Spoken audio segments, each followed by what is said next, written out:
Chargers. Touchdown, UCLA. With USC great and NFL stud, Frostee Rucker. The Trojans back in front. And LAFB founder Ryan Dyrud on the Bleav Podcast Network and LAFBnetwork.com. This is your destination for Los Angeles football.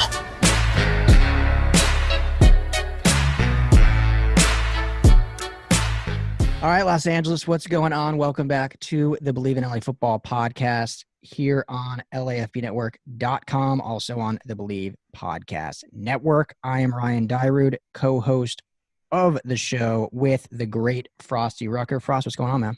What's going on? What's going on, LA? Can't wait. Football is back. We are, a day away from an actual live game happening. It's an absolute countdown at this point. Yeah, it's great. great. And I'm starting to get sweaty palms a little bit, and getting hype. Can't wait, I'm sure these guys are just ecstatic, with all this uncertainty going on, just getting out of training camp, who's there, who's not, but now they get to lock in. Yeah, guys, back.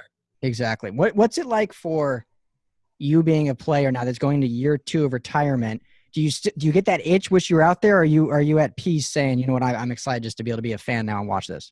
What's weird about it? Last year, I wasn't even that excited as I am now. Last year, I think I was mentally trying to prepare myself to, don't let it affect you. You'll get through it. This is your first time in 28 years at that point that I didn't play football in the fall.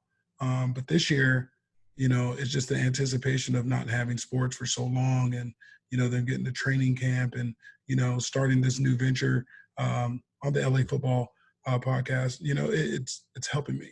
And I want to play. Yeah. And to be completely honest, I have 2 series left in me. Well, you've been out on the field, with kids and stuff, so you're always around it, and I'm sure you got that itch again. But hopefully we can indulge that at least with watching and talking about it. So, we got a great show for you today, Chargers fans. We have Gilbert Manzano of the OC Register Chargers Beat Writer join us to help us break down this Chargers-Bengals game. So we'll get to that in just a second. But before we do, as we mentioned, the wait's finally over. Football's finally back. And just because fans can't be there doesn't mean that you cannot bet on the game with our friends at Bet Online. So from game spreads, totals, to team and player and coaching prop bets are always fun. Bet Online gives you more options to wager than any place online. There's always the online casino if for some reason you don't want to bet on football. But we suggest you do that. So head over to betonline.ag today and take advantage of all the great sign-up bonuses. Again, that's betonline.ag and sign up today. BetOnline, your online sportsbook experts. All right, Frostee. With that said, let's go ahead and jump into this interview with Gilbert Manzano. All right, back again on the LA Football Podcast. He is the beat writer for the Chargers for the Orange County Register. Gilbert Manzano, my man, welcome back. How you doing? Doing well. As you can tell, Ryan, I'm hiding here in a dungeon somewhere in Chargers headquarters, but I'm glad to be back on the show with you on Frostee. Dude, but he's all access, Ryan. That's right. Last time you were on the show, you were in your bare-walled bedroom of your apartment quarantined, and now you're at Chargers facility. Yeah, I'm still locked in the cave, kind of, but I am out and about, so you're right, Ryan. That's an upgrade. Gilbert, I got a question for you. Were you able to leave during training camp, or were you confined to the bubble? No, I was able to leave. It was kind of weird. Once I going into the training camp, I get a temperature check. You got to wear your mask. But once I leave, I was free to go whenever I want. Not like I'm crazy or reckless. I'm not going to the pool or a beach party, Right. But so far, they were okay with it. I think, right now being back in the building, the players are a few feet away from me, watching film. So I got to do, I guess, the best I can to stay away from the players. That's a little awkward, but for the most part, once I leave the facility, it's been okay and kind of normal. Yeah, well, that's a good question. Cool. So you guys, as the media, you just got temperature checks? You didn't have to be tested every day like the players? No, you know what? I think what it was, because we're outdoors and they also didn't want to limit the reporters to 10, I think it was. Yeah. They just said, hey, we'll be out in an open space, come at your own discretion, it's on you. Yeah. But bring your mask, wash your hands, get a temperature check. But no testing so far. So I had to go through the nose swab. I think I saw the Raiders reporters how to do it. I feel bad for them. But in a way, it's kind of reassuring that you're a little safe and you know what's going on. So I haven't had that. So hopefully I'm okay for week 1 status. Hopefully I'm okay. It might be a day to day. So you'll be doubtful, or are you? Yeah, I could be doubtful. I could be downgraded by the time Saturday rolls around. So it would be nice to have a test to know I'm okay. Yeah. Well, they got plenty of those all around you can get. So that's cool. I mean, what in general, just off the bat, camp, we see it on Hard Knocks. We've heard a bunch, but how different has camp been? Because you're at camp every year. I saw you there last year. Unfortunately, we won't be able to be there because, like you said, they're limiting so much media. What's camp been like? Has it been super, super different, or has it actually felt pretty streamlined? You know, watching practices felt normal because, you know, on a regular year, we're always, you know, away from the field, kind of far away. Anyway, you have to, you know, walk around the edges of the fences, kind of watch and pick and choose what field you want to go to. You want to watch the offense, you got to go for like a long walk to see Justin Herbert and Tyrod Taylor. So that was kind of normal.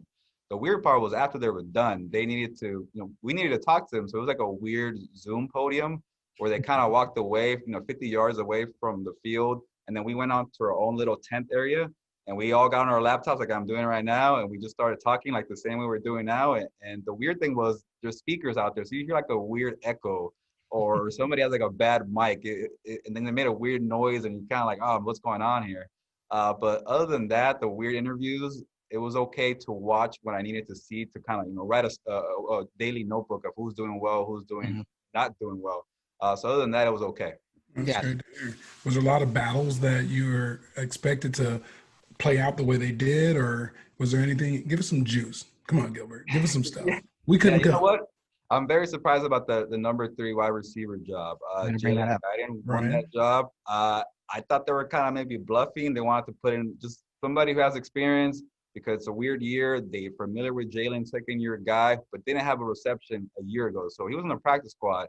But from day one to the end, the last day of camp, he was with the number ones. So he was with Keenan Allen and Mike Williams until Mike Williams got hurt. But Jalen Guyton, they kept saying they wanted speed. They wanted somebody fast to take the top off the defense. They wanted a deep threat, and Anthony Lynn was not bluffing. He didn't care who you were, from a KJ Hill to Joe Reed to anybody else. He wanted speed. Doesn't care if you were running a good route. He wants speed because he already has route runners with Keenan Allen and Mike Williams as well.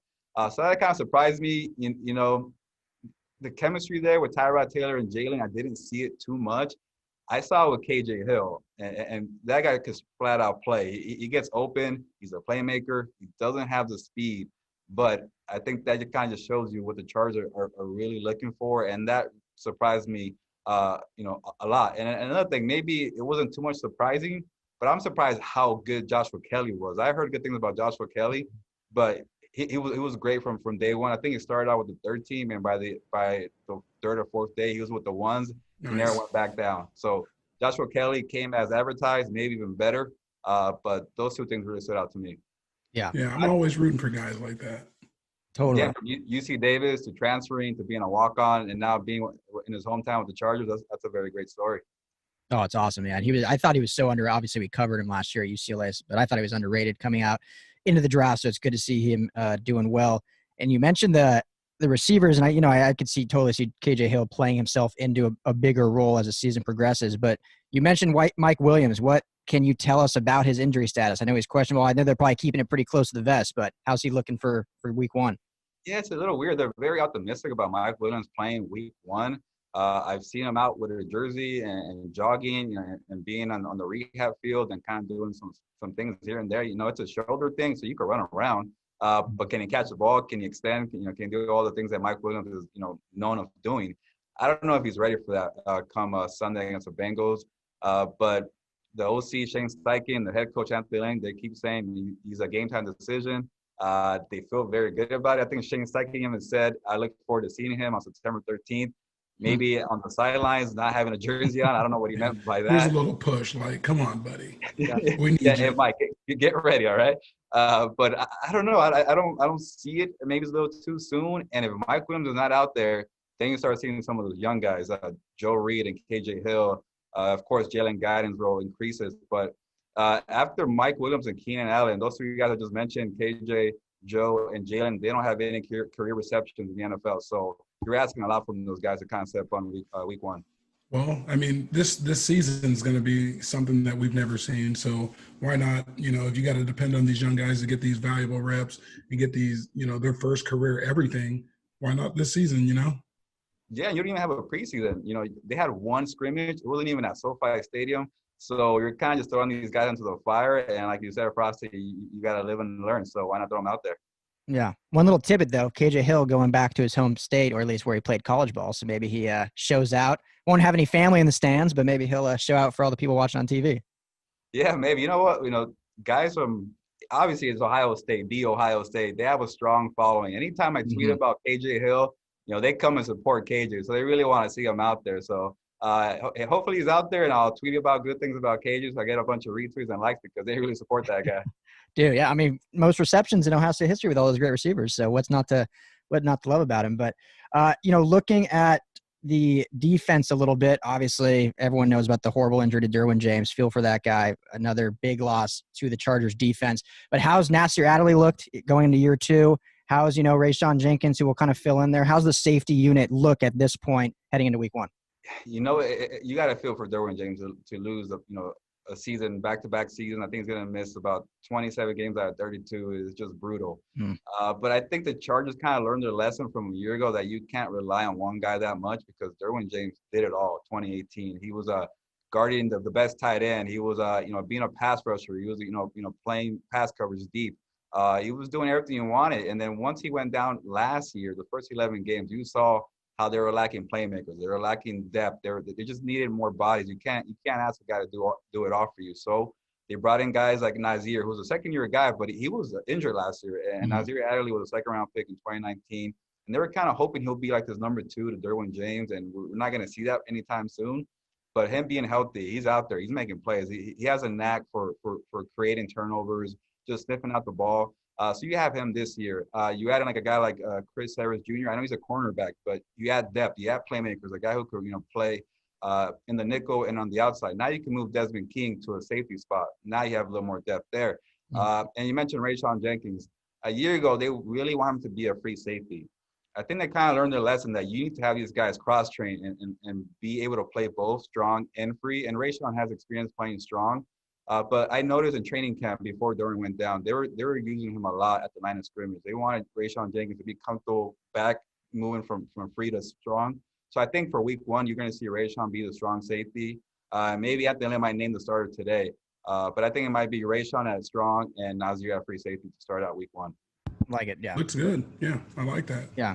Hopefully Nasir has a big year. I know he was looking so good coming out of Delaware, so it'll be fun to watch him. Right. Yeah, finally battle out there, and hopefully, God forbid, stay healthy. Before Gilbert, we go transition into kind of like previewing this game with the Bengals. Was there any surprise cuts to you? I think it was pretty chalk when I looked at it from what I was expecting, but was there any surprise cuts for you with the Chargers? Actually, the fullbacks. I was surprised about the fullbacks. Anthony, guys, right? Yeah, he's known for keeping fullbacks and being old school. But it was weird because they had 2 type of fullbacks. Gabe Neighbors was a former tight end at Florida State, so he's versatile. And then you got Bobby Holly, who's kind of this strong ox guy, your old school blocking fullback. So you had a little bit of everything, and it's kind of just maybe they couldn't decide who they wanted. But I think it was more for them to be flexible. Keep one on the practice squad.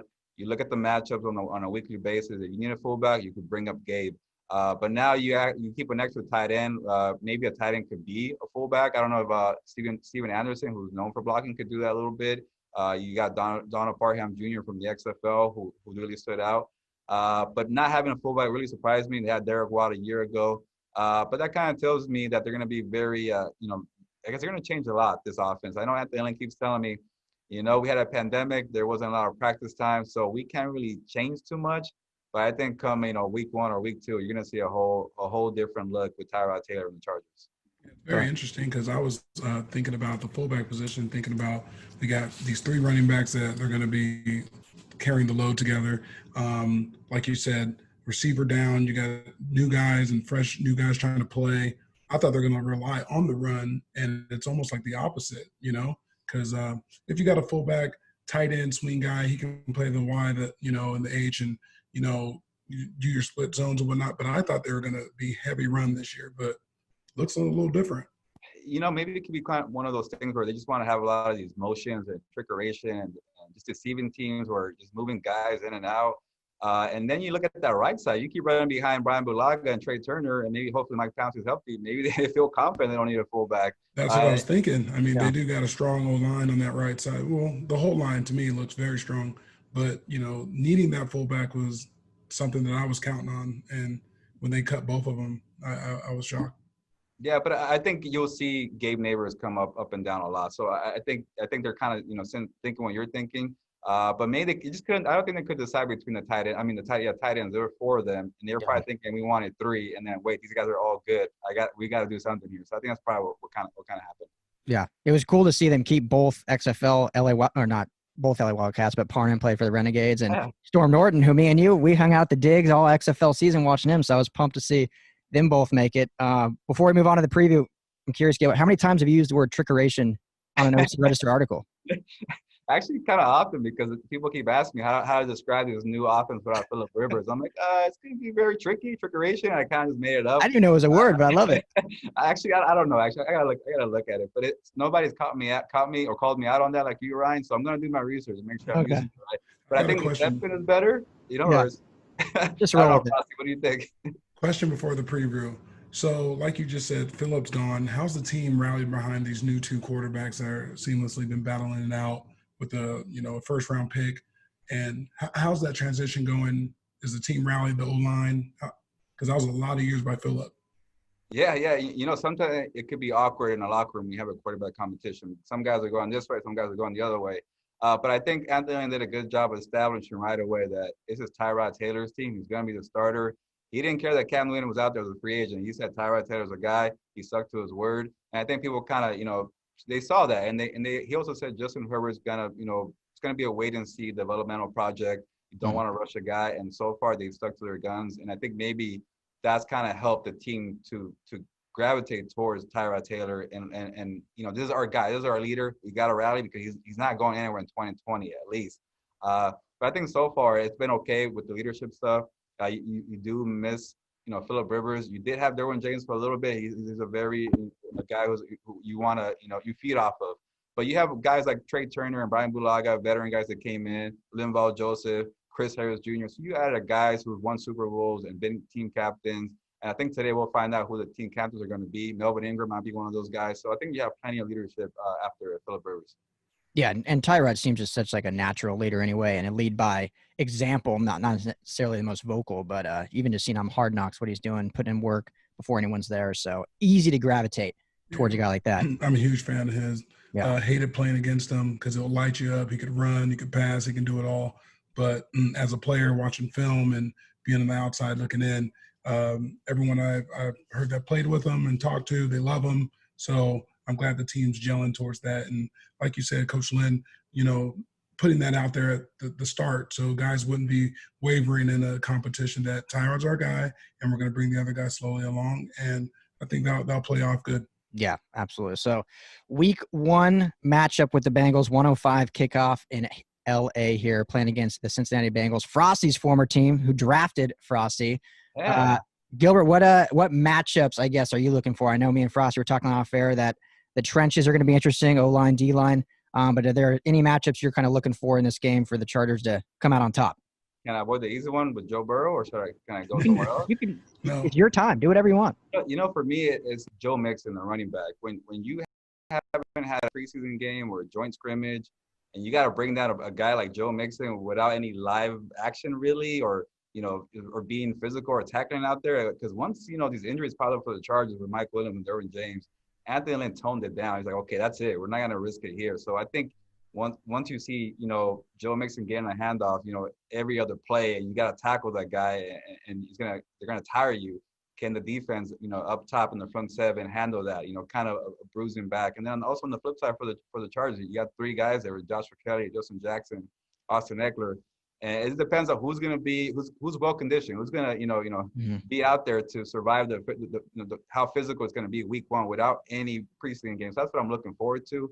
But obviously, Joe Burrow, I got to go back to that because the number 1 overall pick who had a great year at LSU, what can you do against Joey Bosa, Melvin Ingram, Casey Hayward, Chris Harris Jr., Kenneth Murray, the rookie? There's a lot of talent on that defense without Derwin James. Just run fast, run away. Yeah, run fast. It's going to be a lot of pressure for the rookie. I know he was great, but to see what Gus Bradley could, scheme up against him will be fun to watch. Yeah. I say the same thing, Ryan. We talked before you got on, and it's gonna be a battle because I feel like both D lines are the strong points of the teams, but without the added preseason games, and there's going to be a lot of soft tissue issues that you don't now have. Oh, you can sit out a week or two of camp. No, we're right in the games. So football's going to be tricky. This game's going to be intriguing for me. No fans. It's going to be very serious. It seems like. I'm excited. Are you going to make the trip, or you're not going? No, unfortunately, no. As of now, we're not planning on me to travel. I guess my editors and I discussed it. I know a lot of people feel the same way, that I guess it's too risky to travel right now. I know a few are going, but you don't really get out of it too much. You're gonna be on Zoom regardless. Maybe you get a better view on TV and hearing the announcers. But I am a little disappointed I won't be out there to watch this Chargers defense against Joe Burrow, up close and personal. But as of now, I'm not gonna travel. I think the only one I might make it to is Vegas, because it's a car drive, and it's Vegas. You want to get out there, but I'll be at all the home games, and hopefully the Vegas one for now. Absolutely, yeah. Maybe we'll be there too. So, Gilbert, I'll get you out of here on this, unless Frostee had anything else. But talking to Gilbert Manzano with the OC Register Chargers beat writer. So yeah, last question, and it's kind of going back to the offensive line. Sam Tevi, maybe to the chagrin of fans or the surprise, named as a starting left tackle. But he'll go up against a really formidable pass rusher in Carlos Dunlap, who's going for 100 sacks this year. What do you make of Sam Tevi's camp, and do you think he's up for the challenge this year? Yeah, it's going to be tough because he was very shaky at the right tackle spot. He's very athletic. He has good feet, but he was very inconsistent the last couple of years. And for the Chargers to move him now to the left side, I know the right side and the left side are kind of the same now because you have pass rushers moving, both sides, and you kind of flip them a lot. But just to ask Sam Tevi to do that, especially for the first game, it might be a little bit of a struggle. But Anthony Lynn loved his camp. He told me, hey, he got better as camp went on. And that was one of those competitions that never took place because Sam Tevi was, I guess, above everybody else, like Trey Pipkins and maybe even Forrest Lamp. But he earned the job. He won it. He gets a shot week 1. I don't know if it's permanent, but he's going to get a shot out there. Yeah, that'll be a fascinating section to watch altogether with those left tackles, because the right side obviously is secure for the year. Left side we'll watch a little closely. So Gilbert, you're the man. Always fun talking to you. You know your stuff. Do a great job, and I can't wait to have you on again throughout the season. So thanks so much. Thank you, Ryan, Frostee. Hopefully I'm on here again. Appreciate you guys. Absolutely. Yeah, I always like talking to beat writers. I don't know if you know this, but I got 2 awards for being Media Guy of the Year when I played for the Cardinals and the Raiders. I did not know that. There's a little Frostee fun fact for everyone. There we go. Frostee fun fact. Did not know that. So you do love the media. Yeah. Not too bad, but these guys are in depth. They got a tough job to do. They got to report the good, bad, and the ugly, and they do it with class, and they got to be very respectful. And usually they're in people's faces, but thank goodness COVID's here, so they're not in everyone's faces and tugging at them to get them to do all these interviews, and they didn't have a chance to. But getting a real in-depth look at how training camp finished, going into week 1. Thanks for Gilbert coming on. Yeah, it's probably making a lot of these media people have to be a little more respectful how they go about interviews, because you can't even come close to contact with someone. But yeah, Gilbert's one of the best. Love the guy. Worked with him a lot too during the XFL. I think we mentioned it during the interview, but so got to know him well. So he does good work. But excited about this Chargers matchup. I think it's going to be a fun one. I think the Chargers are the better team on paper, at least. But who knows? Like we've talked about extensively for weeks, with no live bullets, no live hitting. We had 1 practice of actual live reps. So who knows, once people start hitting each other, what these teams will actually look like. But I like the matchup. I like Chargers defensive line against the Bengals offensive line, which we talked about. And we'll really see how this offense kind of clicks with Tyrod Taylor, with the basically new set of running backs, with some questions at receiver. So a lot of things different for this offense, but the defense should be, business as usual, and should really come out and dominate and play well against the Bengals, I think. Yeah. Big challenge for the Chargers. I think setting the tone week 1, but being on the road. So out of your element a little bit. Obviously this preseason was second to none, meaning with no preseason games, no time to get these valuable reps for guys. And I like the Chargers. I really do. I like the way it all measures up with Tyrod being an experienced quarterback going into this situation. But the the real bullseye or circle that's going to be on someone is Joe Burrow, making his first start in his home state, first overall pick, battling versus a really great defensive line that the Chargers have. And I know they all can't wait to get a chance of it. I think Bosa was one of his teammates at one point, and now look at him now, this is a great one. But I am taking the Chargers. Yeah, I think I am too. So looking forward to that. So will be a fun game. Can't wait to talk to everyone during the game. So make sure to follow us on the socials. We'd love to chat. Frostee, where can everyone find you at? You can find me at The Organic Frost, or you can email me at frosteepodcast@yahoo.com. Yahoo. Perfect. I am Ryan Dyrud, LAFB. You can email me at podcast@LAFBnetwork.com. Make sure to subscribe to the show wherever you listen. We'll be doing 2 to 3 shows every week with your previews, recaps, player interviews, all that fun stuff. We are everywhere you listen. Video content also on YouTube, Instagram, and Facebook. Frostees, always a pleasure. Thank you for jumping on with me. And thank you all listening out there. And hopefully talk to you all on Sunday, on game day. Yeah. See you guys.